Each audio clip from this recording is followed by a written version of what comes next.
मेरे चाचा हर रात चाची से मसाज करवा कर सोते हैं। जब तक चाची मसाज ना करती चाचा को नींद नहीं आती। एक दिन चाची को अपने मायके जाना था तो मुझे पास बुलाकर बोली रात को चाचा की मसाज कर देना, वरना सारी रात जगते रहेंगे।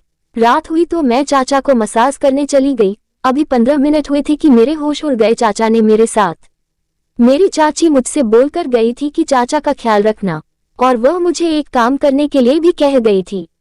मैंने वही काम किया था। अचानक से ही कुछ बुरा हो गया। अब मैं परेशान थी कि चाची वापस आएंगी तो उनको क्या जवाब दूंगी।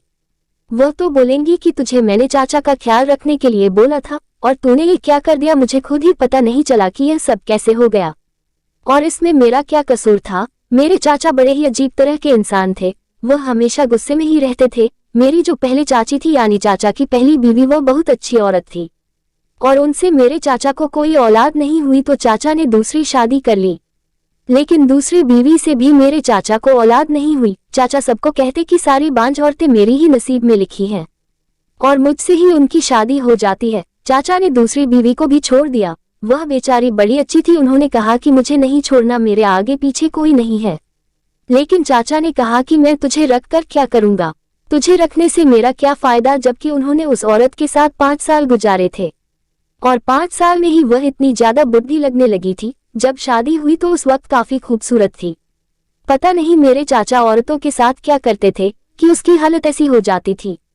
मेरे चाचा ने अब तीसरी शादी कर ली थी। मेरे माँ बाबा इस दुनिया से चले गए थे और मैं अपने चाचा चाची के साथ रहने के लिए आ गई थी। अगर मेरे पापा जिंदा होते तो वह मुझे कभी भी यहाँ रहने के लिए नहीं भेजते। जब चाचा ने घर अलग किया तो वह बहुत ज्यादा अमीर हो गए। उन्होंने बहुत अच्छा घर बनाया। उनके घर में टीवी, फ्रिज सब कुछ था। हम लोग गरीब थे। मेरा भी दिल करता था कि मैं अपने चाचा के घर जाकर रहूं, बड़े टीवी पर सीरियल देखूं और फ्रिज से ठंडा पानी निकाल कर गर्मियों में ऐसे मजे लूं, आराम से सो सकूं। लेकिन मेरे बाबा मुझे जाने नहीं देते थे। अगर कभी जाती भी तो मुझे अपने साथ लेकर जाते और अपने साथ ही वापस ले आते। वहां पर रात तो कभी भी रहने नहीं देते। लेकिन अब मैं यहाँ पर हमेशा के लिए आ गई थी। मेरे चाचा को अपने भाई भाभी के मर जाने का बड़ा अफसोस था, इसलिए उन्होंने मेरी जिम्मेदारी ले ली और कहा कि वह मेरा ख्याल रखेंगे। ये जो मेरी तीसरी वाली चाची थी यह भी मासूम थी। चाचा कहते थे कि मेरे नसीब में सारी की सारी ऐसी औरतें आती हैं जो बच्चे पैदा नहीं कर सकती, लेकिन दरअसल उनके नसीब में ऐसी औरतें आई थी जो बहुत ही ज्यादा शरीफ और मासूम होती थी। ये चाची भी बहुत अच्छी थी। मेरे चाचा मेरी चाची से बहुत ज्यादा सेवा करवाते थे। पूरा दिन उनकी कोई ना कोई फरमाइश होती। बिन मौसम की चीज पकवाते, कभी कहते पकोड़े बना दो तो कभी चाय बना दो, और दिन भर कुछ ना कुछ बनवाते ही रहते थे। मुझसे कहते कि तुम भी खाया पिया करो, ऐश किया करो, काम करने की कोई जरूरत नहीं है। वैसे घर के काम करने के लिए चाचा ने नौकर रखे हुए थे, लेकिन खाना पकाने की सारी जिम्मेदारी मेरी चाची पर ही थी। मैं उनकी मदद किया करती थी, पर मेरे चाचा कहते थे कि कोई जरूरत नहीं है तुम्हें काम करने की। अगर तुमने काम किया तो मैं भगवान के यहाँ जाकर अपने भाई को क्या मुंह दिखाऊंगा। चाचा को मुझसे बहुत मोहब्बत थी। एक बार किसी आदमी ने कहा कि तुम्हारी तो तीसरी बीवी से भी औलाद नहीं हो रही, इसका मतलब है कि शायद तुम्हारे अंदर ही कुछ गड़बड़ है। तो उन्होंने कहा कि मेरे अंदर कोई गड़बड़ नहीं है, बस मेरे नसीब में औलाद नहीं है।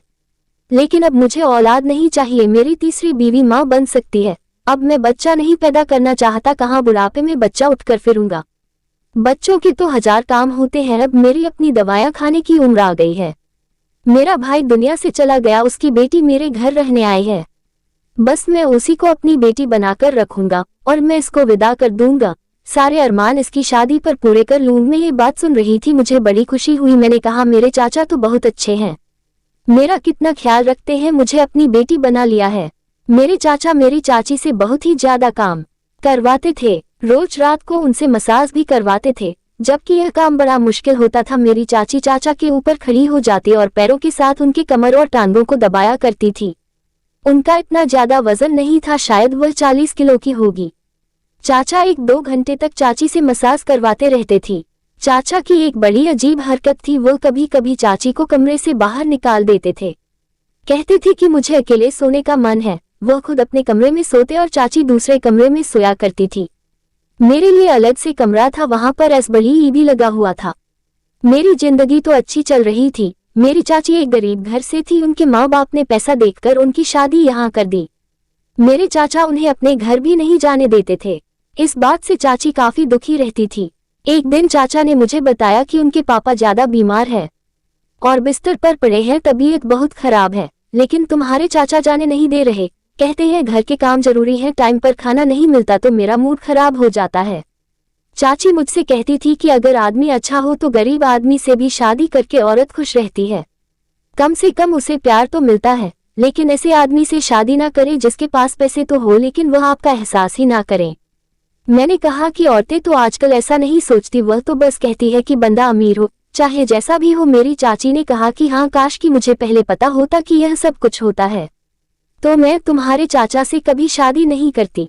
मेरा तो दिल करता है गले में ढोल डाल लो और सबको बताओ कि कोई भी अमीर आदमी से शादी ना करें, और करे तो कम से कम ऐसे आदमी से करें जिसके अंदर थोड़ा बहुत एहसास हो, इंसानियत हो। मेरी चाची बड़ी परेशान रहती थी। मैंने कहा कि मैं आपकी मदद करती हूँ, मैं चाचा से बात करती हूँ। उन्होंने कहा कि नहीं, तुम बात नहीं करना, नहीं तो वह कहेंगे कि मैंने तुमसे कहा है। लेकिन चाची अंदर ही अंदर बड़ी परेशान थी। एक दिन रोना शुरू हो गई। चाचा ने कहा, क्या बात है, क्यों घर में मनहूसियत फैला रही हो? मुझे बिल्कुल अच्छा नहीं लगता कि घर की औरत घर में बैठकर रोती रहे। जिस घर में औरत इस तरह बैठकर रोती है उस घर में पैसे रूठ जाते हैं। तुम क्या चाहती हो कि मेरी कमाई खराब हो जाए? जब मेरे पास पैसे नहीं होंगे सबसे पहले तुम मुझे छोड़कर जाओगी। मेरी चाची ने कहा कि मैं अपने पापा से मिलना चाहती हूँ, पता नहीं कब फोन आ जाए और पता चले कि बाबा इस दुनिया में नहीं है, आखिरी बार उनसे मिल भी ना पाऊं। अगर ऐसा हुआ तो मैं जिंदगी भर आपको कभी माफ नहीं करूंगी। मेरे चाचा को रहम आ गया और उन्होंने कहा कि ठीक है, चली जाओ, लेकिन सिर्फ एक रात के लिए, शाम को जाओगी और अगली सुबह वापस आ जाओगी। मेरी चाची इतना सुनकर खुश हो गई। उन्होंने कहा कि ठीक है। मेरे चाचा ने थोड़े पैसे दिए और कहा कि उनके लिए कोई चीज भी ले जाना और मेरी तरफ से भी पूछ लेना। चाची ने कहा कि अगर आप भी साथ चलते तो अच्छा होता। मेरे चाचा ने कहा कि मेरी तीसरी शादी है, पहली नहीं, जो मैं ससुराल का मुंह देखूं, मुझे कोई जरूरत नहीं है। तुम अच्छी औरत हो, मेरा ख्याल तो करती हो, लेकिन तुम्हारे बहुत नखरे हैं। अगर ज्यादा नखरे करने हैं तो वहीं पर बैठ जाना, मैं तुम्हें तलाक के पेपर भेज दूंगा। मेरी चाची तो डर गई। मैंने चाचा का रवैया देखा, कितना गलत रवैया था। चाची ने उनके साथ हमेशा अच्छा किया, लेकिन चाचा ने आज उनको ऐसी बात कह दी थी जिसे सुनकर मुझे बहुत गुस्सा आया था। मेरी चाची मुझसे कहकर गई कि तुम सब संभाल लेना, ऐसा मौका ना देना कि इसे मेरी याद आए। मैंने कहा, फिक्र नहीं करो, मैं उनको टाइम पर सारी चीज दे दूंगी, तो वह या नहीं कहेंगे कि आप अभी तक क्यों वापस नहीं आए।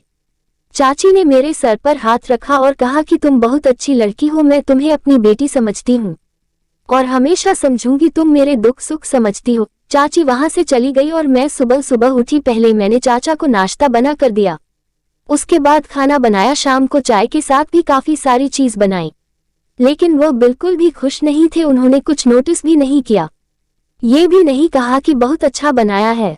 वैसे तो वह मुझसे इतना प्यार करते थे, लेकिन इस मामले में उनकी जुबान से एक अल्फाज भी नहीं निकाला, क्योंकि शायद उनको औरतों की तारीफ करने की आदत ही नहीं थी।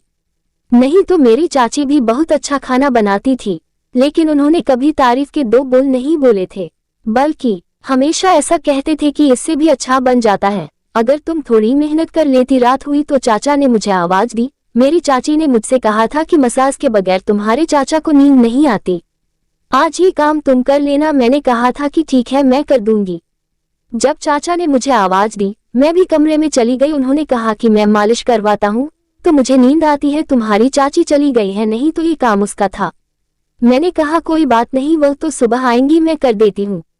उन्होंने कहा कि ठीक है। मैं चाचा को मसाज करने लगी। मुझे चाचा ने कहा था कि वह 2 घंटे तक मसाज करवाते हैं, इसलिए मुझे पता था कि मेरी जल्दी छुट्टी नहीं होने वाली। बस मैं चाचा का मसाज करने लगी, लेकिन अभी 20 मिनट ही गुजरे थे कि चाचा की आवाज ही नहीं आई, जबकि उससे पहले वह किसी चैनल पर खबरें सुन रहे थे, साथ साथ मुझसे बातें भी कर रहे थे।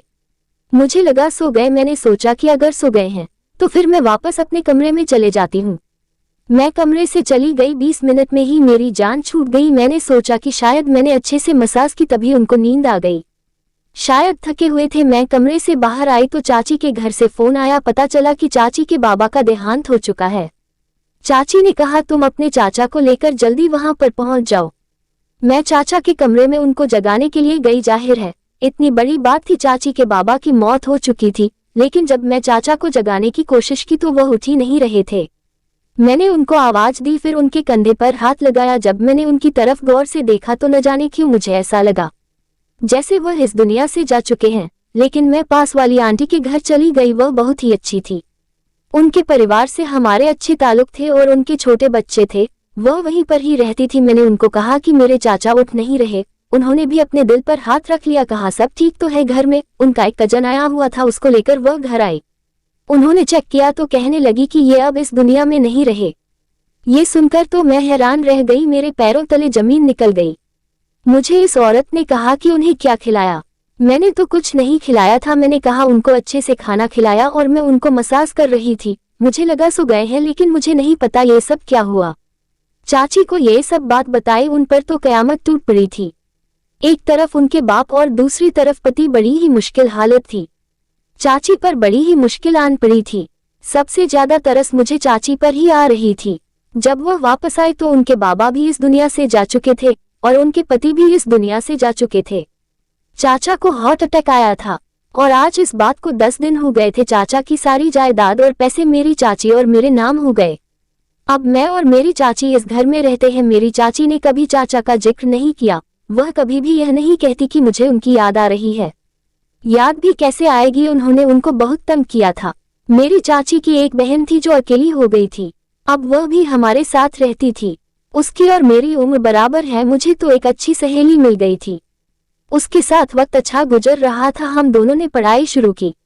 चाची कहती थी मैं तुम दोनों को पढ़ाऊंगी ताकि तुम लोगों की अच्छे घर में शादी हो। तुम लोगों के माँ बाप नहीं है, मैं ही हूँ, और तुम लोगों की शादी ऐसे घर में करूंगी जहाँ न सिर्फ लड़के के पास दौलत होगी बल्कि प्यार और एहसास भी होगा। सिर्फ दौलत वाला देखकर तुम्हारी शादी नहीं करूंगी। जो लोग बेटियों की शादी सिर्फ दौलत देखकर कर देते हैं, अपनी बेटियों के साथ बहुत बड़ा जुर्म करते हैं। मैंने तुम दोनों की अपनी बेटी माना है और तुम्हारे साथ ऐसा नहीं करूंगी। अच्छी जगह तुम्हारी शादी करूंगी। मेरी चाची बहुत अच्छी, हमारा बहुत ख्याल रखते हैं और हम साथ में बहुत खुश है।